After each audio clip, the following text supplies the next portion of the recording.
Karine and Jean-Pierre violated the Hatch Act.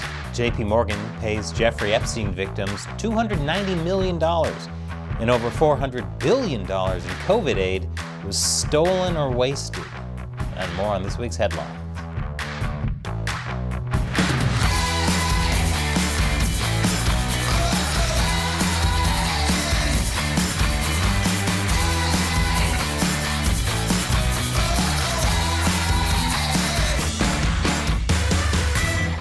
Welcome to America Uncovered. I'm Chris Chappell.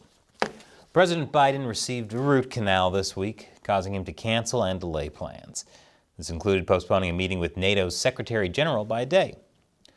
When asked what caused him to need a root canal, White House Press Secretary Karine Jean-Pierre said, "I'm certainly not a dentist by any means. As far as the health of the president's teeth, I cannot speak to that." I can speak to that. Maybe it's the fact that he eats exclusively ice cream. I'm barely exaggerating. Last month, reports from within the White House said that Biden eats like a child, disliking vegetables and loving sweets. And during the Democratic presidential primaries, his teeth almost fell out of his head. But speaking of Karine Jean-Pierre, the Office of Special Counsel, an independent federal watchdog agency, said that Jean-Pierre violated the Hatch Act leading up to the midterm elections last November by calling candidates mega MAGA Republican officials who don't believe in the rule of law. The Hatch Act forbids federal employees from engaging in political partisan activity. For example, telling people who to vote for, saying one party is better than another, or calling candidates mega MAGA Republican officials who don't believe in the rule of law during a White House press briefing. I'm glad they were able to determine that statement may have been a wee bit partisan after only 7 months. For a federal agency, that's a lightning-quick turnaround. The Office of Special Counsel decided not to punish Jean-Pierre, saying, "We have decided not to pursue disciplinary action and have instead issued Ms. Jean-Pierre a warning letter." To be fair, Jean-Pierre probably didn't realize she was in violation of the Hatch Act when she used that expression. I mean, she's usually on top of that. She has repeatedly cited the Hatch Act when declining to comment on certain things, such as when reporters asked her opinion on Robert F. Kennedy Jr. announcing he would run for the Democratic presidential nomination. This potential candidacy now announced by... So it's 2024, the Hatch Act. I'm just not going to touch that with a 12-foot pole. So moving forward, she'll just need to be more careful, especially now since she's the president's mouthpiece and Biden's going to need the most secure mouthpiece he can get. More after the break. Welcome back. President Biden's root canal this week caused him to miss College Athlete Day, an event celebrating more than 1,000 college athletes at the White House. In his place, Vice President Kamala Harris hosted the NCAA men's and women's champions from all sports during the 2022 to 2023 season. But all of you represent the best of our country and our communities, no matter what you do next. And that is why President Biden and I are so optimistic about the future of our country and our world. Well, in the middle of massive inflation, being on the brink of a recession, and thousands of job cuts every month, many over AI, I'm glad to see someone is optimistic about the future of collegiate bowling champions. Because by all metrics, it looks like their job prospects are in the gutter. But on the bright side, it's nice to hear a story about college athletes that didn't devolve into a debate over transgender people. In unrelated news, Dane County, Wisconsin will vote on a resolution that would make it a sanctuary for transgender and non-binary people. This would include minors seeking to receive sex reassignment drugs and surgical procedures. Oof. This is a controversial topic. Hey, Karine Jean-Pierre, what do you think about this? I'm just not going to touch that with a 12-foot pole. Fair enough. You know, it makes sense Wisconsin would be sympathetic to people with body dysmorphia.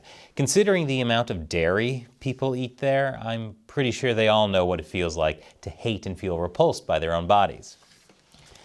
A tanker truck carrying 8,500 gallons of gasoline crashed in Philadelphia, causing a portion of the Interstate 95 to collapse.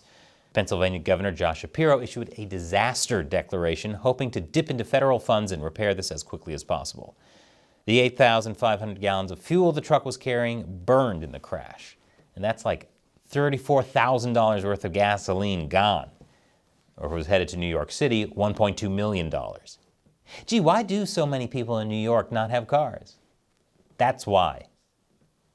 On the bright side, New York City set a $17.96 minimum wage for delivery drivers on apps such as Uber and Postmates. So maybe New York delivery workers will one day only be in crippling debt instead of terminal debt. Pennsylvania authorities believe the crash was an accident and not a terrorist attack on Philly committed by a religious fanatic. JPMorgan paid $290 million to settle a lawsuit by victims of Jeffrey Epstein over the bank's relationship with Epstein and its role in enabling his activities. JPMorgan had deep ties with Epstein and continued to do business with him even after he was a convicted sex offender. I did a deep dive into the story in another video. The link to that is below. When asked why JPMorgan decided to settle instead of letting this go to court, a professor at Washington and Lee University School of Law in Virginia said it could be that the bank doesn't want this to stay in the press. At a time Americans are questioning the banking system, associating Chase with human trafficking is not good for business. JPMorgan doesn't want any more coverage for associating with pedophile Jeffrey Epstein. Well, I think we should respect their wishes and stop covering how JPMorgan associated with pedophile Jeffrey Epstein. I mean, it'd be a real tragedy if people were constantly reminded how JPMorgan associated with pedophile Jeffrey Epstein. I mean, rich people potentially one day facing consequences for their actions? That'd be terrible. In a statement, JPMorgan said, "Any association with Epstein was a mistake and we regret it. We would never have continued to do business with him if we believed he was using our bank in any way to help commit heinous crimes." But they continued to do business with him after he was a convicted sex offender. Did they not consider that a heinous crime? And after the break, 9 out of 10 people are biased against women. Welcome back. According to a UN report, 9 out of 10 people across 80 countries have a bias against women. These biases range from believing men make better political leaders and business executives to even thinking men are justified in beating their wives. These results are the same as they were when data was collected over 10 years ago, and in some regions they even backslid. The head of the United Nations Development Program, which works to promote progress and eliminate inequalities around the world, said, "My expectation was that we would see some progress, because 9 out of every 10, I mean, how can it get any worse?" 10 out of 10? Is that a trick question? I wonder though, do they do the survey for men? See if people believe women make better babysitters, nurses, or K-12 teachers? I bet if they did, we'd see there are a lot of biases against men too. So, what can we do to stop this backsliding? Besides not having the U.S. hand over Afghanistan to Islamic extremists, we just need to show that women are just as capable as men, and I can prove it. Looking at the Western world, there are a lot of women that have held powerful positions. Kamala Harris, Margaret Thatcher, Kathleen Kennedy. They're irrefutable proof that women are just as good as men at pissing off millions of people and making them wonder how the heck they got their jobs in the first place. Speaking of people being bad at their jobs, according to a report by the Associated Press, over $400 billion in COVID relief aid was stolen, misspent, or wasted. Oh, good. I was afraid that it was just my time that was wasted. Glad to see my tax dollars also get to join those 3 years of my life in the trash. This figure represents 10% of all COVID aid spent. And that number could continue to grow as investigations are still ongoing. The Associated Press estimates that $280 billion of the aid was stolen through fraud and $123 billion was misspent. I repeat, more than a quarter of the total wasn't even stolen. It was wasted through misspending. Honestly, that hurts even more, because if it was stolen, I can at least imagine it was by someone who really needed the money during the pandemic. PS5s won't buy themselves after all. We're going to spend how much time at home? Yeah, let me grab dearly departed Nana's social security number. She needs to collect some unemployment. The reason so much money was stolen is because, frankly, it was really easy. With businesses being forced to close down, unemployment skyrocketed, and people didn't know how they'd be able to pay their rent and mortgages, so the government rushed out aid programs without many safeguards in place. Inspector General of the U.S. Justice Department explained, if you open up the bank window and say, give me your application and just promise me you really are who you say you are, you attract a lot of fraudsters, and that's what happened here. The government is still investigating thousands of cases of fraud, hoping to prosecute them and recoup some of the money, but I'm not hopeful. When it comes to criminals versus the government, I'm betting my PS5 on the criminals. Speaking of COVID criminals, Andrew Cuomo. He still hasn't faced any consequences for his policies killing all those grandmas. And according to Semaphore, a news site founded last year by the former editor-in-chief of BuzzFeed News, Warner Media tried using CNN to broker a meeting between the then governor of New York and the head of Warner Media Studios, Ann Sarnoff. Warner Media is CNN's former parent company. The lobby attempt relied on Andrew Cuomo's relationship with CNN's then chief marketing officer, Alison Gollust, who had previously worked for the governor.